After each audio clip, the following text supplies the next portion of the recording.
Une galaxie géante, des bouteilles en plastique toxique, une collaboration entre fusion nucléaire et IA, une victoire dans la lutte contre le VIH et une vague scélérate spectaculaire au Canada. Bonjour à toutes et à tous, je suis Emma Hollen et bienvenue dans Fil de Science, le podcast Futura où on retrace ensemble l'actualité de la semaine.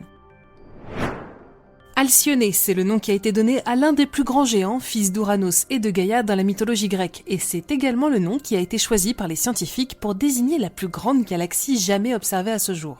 Plus précisément, il s'agit d'une radiogalaxie, c'est-à-dire d'un ensemble classique d'étoiles, de poussières, de gaz, de planètes, etc., mais dont l'énergie est principalement émise par les ondes radio.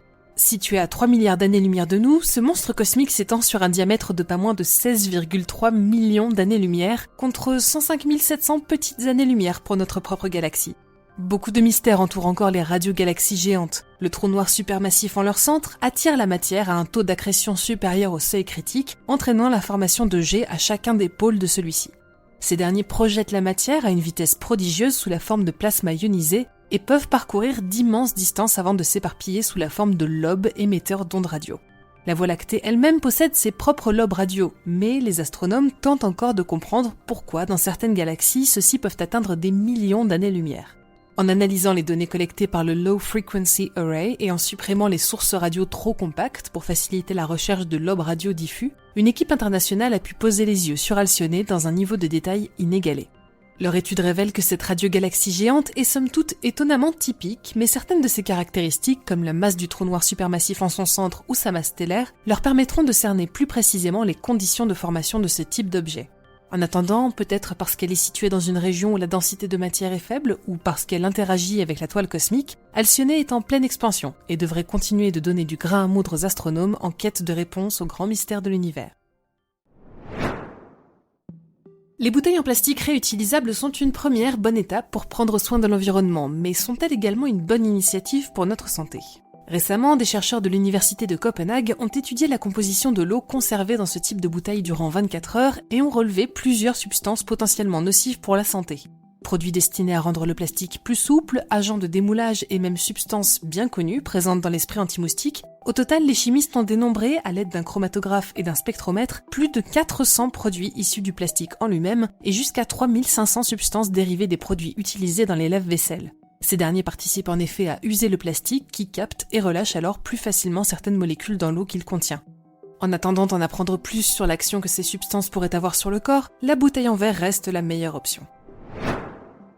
Fusion nucléaire et IA sont deux domaines qui ont le vent en poupe en ce moment, et afin d'aider l'un à progresser avec l'autre, les scientifiques du Swiss Palma Center ont décidé de faire appel à DeepMind, une société sœur de Google spécialisée dans l'intelligence artificielle. Ensemble, ils ont créé une IA spécialisée dans la fusion nucléaire. Son objectif, ajuster le calibrage des bobines du tokamak afin de s'assurer que le plasma qu'il produit ne touche pas les parois du réacteur. Les résultats sont concluants et l'IA a permis aux chercheurs de tester de nouvelles formes de plasma dont des gouttelettes ou deux plasmas distincts existent simultanément au sein du tokamak. Prochaine étape, mettre à l'épreuve l'intelligence artificielle sur des échelles de temps et de taille plus grandes pour propulser l'avenir de la fusion en avant. Guérir les patients du VIH grâce aux cellules souches, c'est peut-être bientôt possible. Durant la conférence sur les rétrovirus et les infections opportunistes, CROI, qui a eu lieu cette semaine à San Francisco, les chercheurs ont pu découvrir le cas étonnant d'une patiente en rémission suite à la greffe de deux types de cellules souches hématopoïétiques. Initialement données pour soigner sa leucémie myéloïde, les cellules étaient par chance porteuses de la mutation CCR5 delta 32, garantissant une immunité naturelle contre le VIH.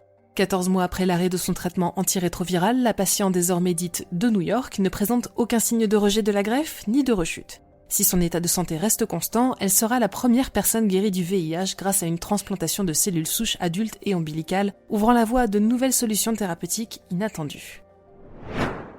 Et enfin, pour finir, voyage au Canada à la rencontre d'une spectaculaire vague scélérate enregistrée au large de l'île de Vancouver. Grâce aux données collectées par une bouée en mer, les chercheurs de l'université de Victoria ont pu déterminer que la vague gigantesque enregistrée en novembre 2020 aurait atteint plus de 17 mètres de haut. Un score bien en deçà des 25,6 mètres de la vague scélérate Dropner enregistrée en 1995, mais surprenant cependant lorsque l'on sait que les autres vagues alentours ne mesuraient pas plus de 6 mètres de haut. D'après les scientifiques, la probabilité qu'un tel événement se produise n'est pas de plus d'une fois tous les 1300 ans.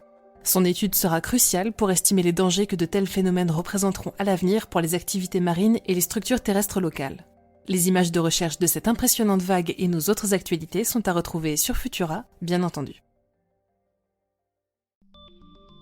Pour ne rien manquer de l'actualité scientifique, je vous invite à nous retrouver sur vos apps audio préférés et à vous abonner à Fil de Science. On a aussi d'autres podcasts comme Chasseurs de Sciences dans lequel je vous parlais récemment de Eunice Foote, la femme qui a découvert le fonctionnement du réchauffement climatique en 1856. N'hésitez pas à nous écrire sur Twitter @futurascience pour nous dire ce que vous en avez pensé. Pour le reste, on se retrouve vendredi prochain avec toujours plus de nouveautés scientifiques et d'ici là, bon week-end à tous.